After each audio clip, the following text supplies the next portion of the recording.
dengan saya Sri Darmayanti dari Fakultas Syariah, Prodi Hukum Ekonomi Syariah. Di sini saya akan mempresentasikan hasil dari artikel ilmiah saya, yaitu yang berjudul Tinjauan Fikih Muamalah dan Undang-Undang Nomor 8 Tahun 1999 tentang Perlindungan Konsumen terhadap Jual Beli Olahan Gula Merah berbahan kaporit. Studi kasus ini di Desa Wangunsari, Kabupaten Tasikmalaya.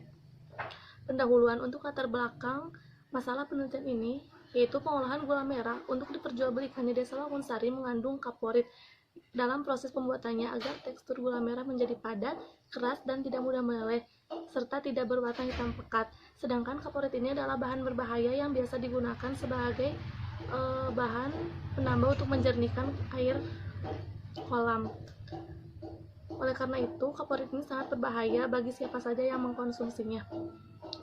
Selanjutnya, tujuan penelitian dari penelitian ini, yang pertama untuk mengkaji aturan jual beli yang mengandung bahan berbahaya menurut Fikih Muamalah dan Undang-Undang Nomor 8 Tahun 1999. Yang kedua untuk mengetahui mekanisme jual beli olahan gula merah berbahan kaporit di Desa Wangunsari, Kabupaten Tasikmalaya.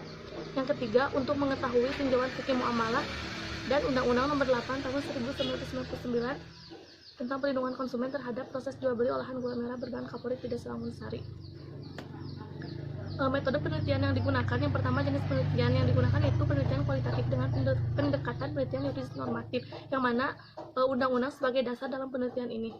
Yang kedua sumber data. Sumber data yang digunakan yaitu sumber data dengan bahan hukum primer dan sumber data dengan bahan hukum sekunder. Yang ketiga teknik pengumpulan data, yaitu dengan wawancara dan studi pustakaan. Untuk yang keempat, teknik analisis data, yaitu analisis data yang dilakukan oleh peneliti adalah analisis data deskriptif kualitatif.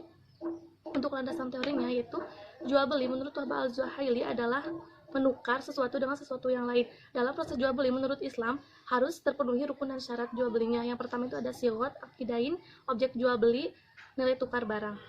Kondisi ideal dalam pasar adalah apabila penjual dan pembeli mempunyai informasi yang sama tentang barang yang akan diperjualbelikan. Apabila salah satu pihak tidak mempunyai informasi yang sama, maka pihak itu akan dirugikan dan terjadi kecurangan atau penipuan. Sedangkan menurut undang-undang, pelaku usaha harus berpedoman pada pasal 4 tentang kewajiban pelaku usaha Undang-Undang Nomor 8 Tahun 1999 tentang perlindungan konsumen dan pasal 8 ayat 2 tentang perbuatan yang dilarang bagi pelaku usaha. Selanjutnya hasil dan pembahasan. Yang pertama, analisis aturan jual beli yang mengandung bahan berbahaya menurut Fikih Muamalah dan Undang-Undang Nomor 8 Tahun 1999. Dalam Islam, seseorang itu tidak boleh memberikan bahaya atau mudarat bagi dirinya sendiri dan tidak boleh memberikan bahaya atau mudarat bagi orang lain. Oleh karena itu, menurut Fikih Muamalah, sesuatu yang mengandung bahan berbahaya ini tidak diperbolehkan karena mengandung kemudaratan, sebagaimana dijelaskan dalam kaidah fikih yang artinya prinsip dasar mudarat adalah haram. Sedangkan jika jual beli yang mengandung bahan berbahaya ini tidak diketahui oleh pihak lain dan hanya salah satu pihak yang mengetahui, maka mengandung unsur tadlis. Sedangkan menurut Undang-Undang Nomor 8 Tahun 1999, hal tersebut tidak sesuai dengan pasal 8 ayat 2. Selanjutnya analisis mekanisme jual beli olahan gula merah berbahan kaporit di Desa Wangunsari, Kabupaten Tasikmalaya. Yang pertama itu pengolahan. Pengolahannya dimulai dengan pengambilan air nira dari pohon kelapa atau pohon aren. Yang kedua, pengolahan menjadi gula merah, yang mana dalam pengolahan ini ditambahkan kaporit sebagai bahan tambahannya. Yang ketiga itu pengemasan. Pengemasannya menggunakan daun kelapa kering dan di situ tidak dicantumkan komposisi atau bahan-bahan yang digunakan dalam pembuatannya.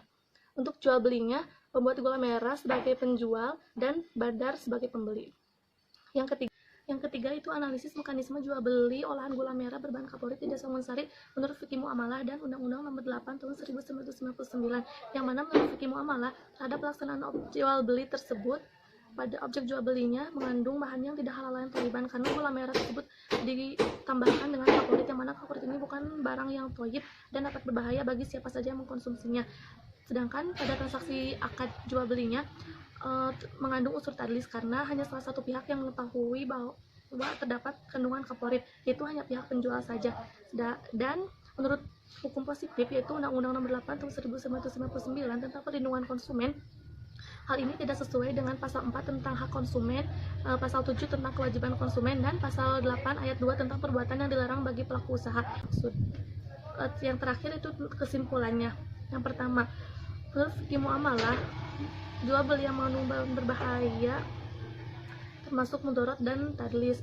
undang-undang tidak sesuai dengan pasal 8 ayat 2 tentang larangan-larangan bagi pelaku usaha.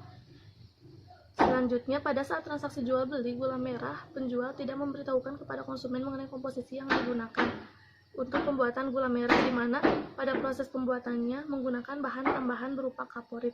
Para pembuat gula merah menyembunyikan hal tersebut dan tidak bersikap jujur pada saat melakukan transaksi jual beli. Menurut fikih muamalah, objeknya tidak halalan toiban, transaksi akad jual belinya mengandung unsur tadlis. Yang terakhir, menurut Undang-Undang Nomor 8 Tahun 1999, hal ini tidak sesuai dengan pasal 4 tentang hak konsumen, pasal 7 tentang kewajiban pelaku usaha, dan pasal 8 tentang larangan-larangan bagi pelaku usaha. Sekian presentasi dari saya. Assalamualaikum warahmatullahi wabarakatuh.